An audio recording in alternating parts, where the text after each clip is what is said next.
স্মৃতি ধরে রাখা আসলে কোনো একটা মানে একটা মনুমেন্ট বানায় তো না, কোনো একটা মূর্তি বানালাম বা কোনো একটা স্মৃতিসৌধ বানালাম, সেটা তো স্মৃতি ধরে রাখা না। স্মৃতি ধরে রাখা তো আসলে হৃদয়ের ব্যাপার।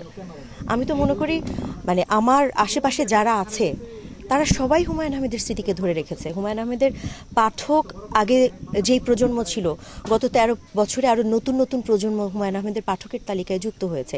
আসলে মানে কোনো একটা মিনার বা কোনো একটা স্মৃতিসৌধ এটা বানিয়ে স্মৃতি ধরে রাখা হয়, সেটা আমি মনে করি না।